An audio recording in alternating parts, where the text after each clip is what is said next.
You got back from a gig in Soho at 4:45 this morning. That wasn't long ago. You've had your porridge, but you're on, and that is the main thing. And fair play to you. We thank you for that. Just I wouldn't do it for anybody else. Get Radio Breakfast with Rich Smith.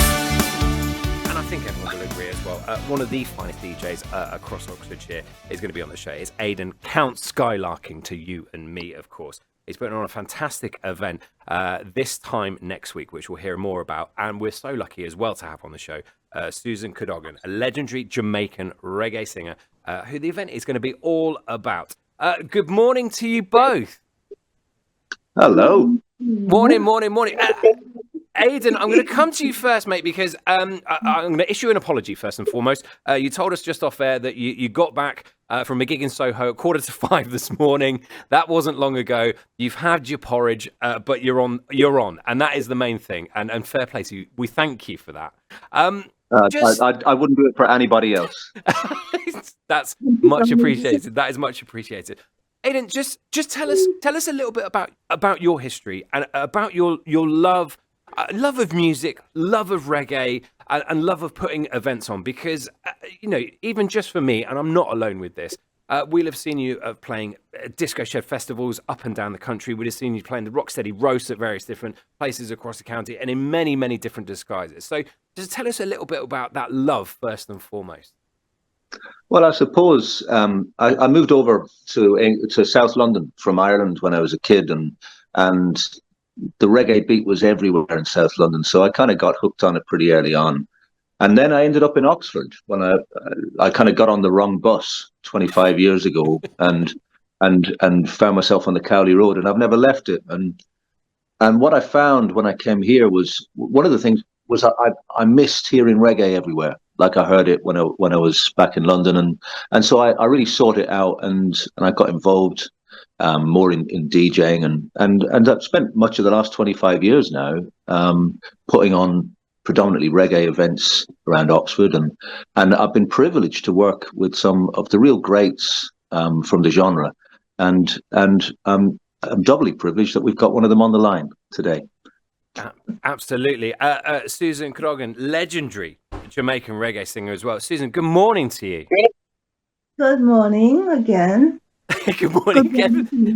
Aidan. Thank you so much for joining us.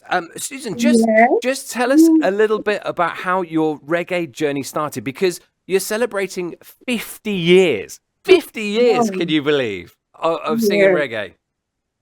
Yes, well, of course, it started 50 years ago when I ended up in the Black Ark. That's the recording studio of Lee Scratchberry. Wow. Just by chance. Because I've always told people I never ever set out to be a singer. I just love to sing, and my friend knew this, so they asked me to sing a song. I didn't know I was at the Black Ark. I didn't know I was singing, and Lee Scratchberry was the engineer. So I just sang. That's my first recording, Love My Life. And after I finished singing it, Perry said that he liked my voice, and he asked my friend, can he borrow his singer? And then he asked me if I knew this song, Hurt So Good. At that time in my life, I was really into soul music, Motown and things. So, of course, I knew it. So I sang it for him, and he loved it. So he said I had a sexy voice. And when he asked, I sang it before he knew who I was. So he said, what's your name? I said, oh, my name is Anne Cadogan. And he said, no, sir. No, my name's Susan. Because that sounds sexy. And you have a sexy voice, girl. So that's how I became Susan. And that was my very first time in a studio. And at that time, I recorded Hurt So Good, which today, 50 years later, is my biggest selling single to date. So, not every artist has that golden opportunity of their first song, just boom. Well, yeah, it sounds like an overnight success story, Susan, or sexy Susan, and we might have to go down that road now. But an overnight success story, and now here you are, 50 years later, still loving, still singing, and still doing the thing that you were put into. How does that make you feel? Oh, I'm telling you, it hasn't been easy. And yes, it was like an overnight success because when I came to London, all the newspapers had these titles: Jamaican Cinderella, Jamaican Liberian Culture Shock, and because I didn't really set out to be this, and I was just boom into stardom, driving Wow. in Rolls Royces and fur coats and TV and stuff. To look back now and the struggle that I've been through, because everybody knows the music industry is just Mm. one of them. So I am exceedingly satisfied, despite not being really compensated for my massive Mm. hit record. You know, I'm Yeah. quite satisfied and happy and enjoying it more than ever at this stage that I'm still able to perform, and I feel more comfortable in myself now. So that Yeah. when I do sing, I just let it out. I Let it don't have out. any inhibitions. Yeah, I just Brilliant. tell it as it is. That's an amazing, and it's an incredible story. And I just keep going back on 50 years of doing anything. It is a testament and an absolutely incredible thing. Aidan, just to bring you in quickly as well, when someone has this instant success that Susan had with Hurt So Good, and I'm guessing that it's a firm favourite in your record collection, and probably has never Of left course. the record box and what have you. It's right And here. it is. Oh. It's right. There we go. There we go. I mean, that's proof is in the pudding. Just Aidan, just explain to it how how important it is for you to put on events like this to showcase people like Susan to people here in Oxfordshire. Well, what I found when I started putting on shows, like I say, about 25 years ago, um, and what I found, no one had really put on some of these acts in Oxford, or not very much. And so when the Scatolites and Max Romeo, Alton Ellis, Toots and the Maytals, when we had some of these people come along, they said that the crowd in Oxford was just so vibrant and so buzzing, and they felt like special shows, and so for me it's I mean it's about hopefully giving people a good time, and giving people something, and some artists that they would just never get the opportunity to see. I mean, like Kingston, Jamaica is like Graceland and Motown and everything rolled into one for me, and the golden age of reggae is just a genre that is so rich and just keeps giving. And I'm I've been collecting it for most of my life, and I still haven't even touched the sides with the stuff. I'm still discovering new stuff, new old stuff, new stuff.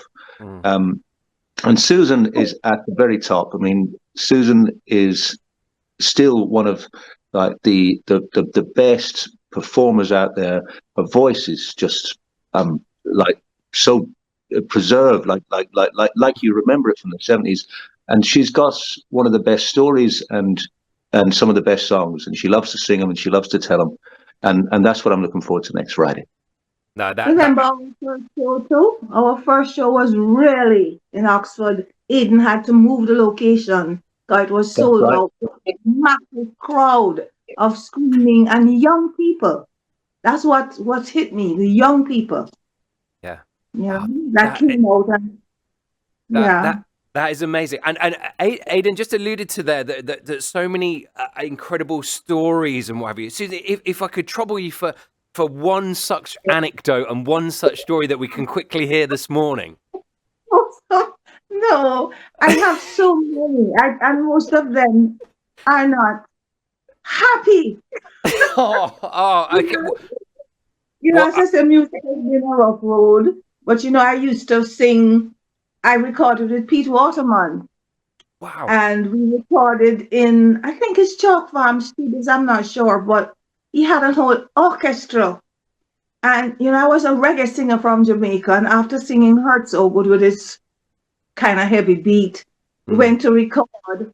And I remember, the musical director, he says to all these men with all their violins and stuff, "Come on, lads, we're going to sing Imagine to reggae."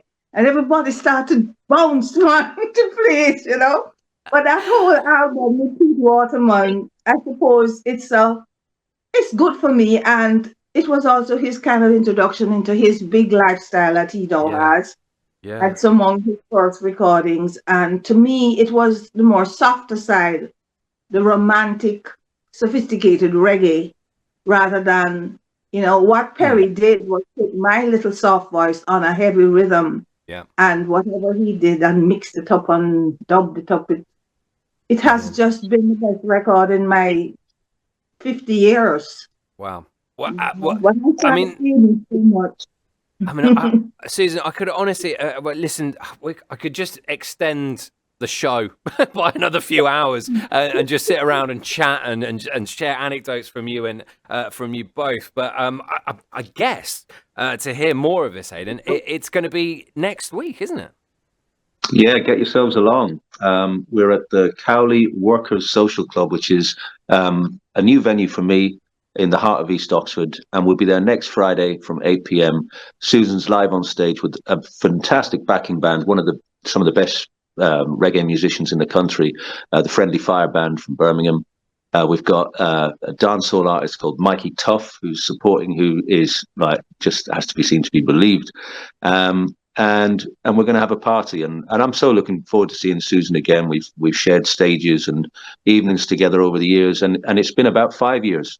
Yeah, So I can't wait to see you. I call it my count, the count.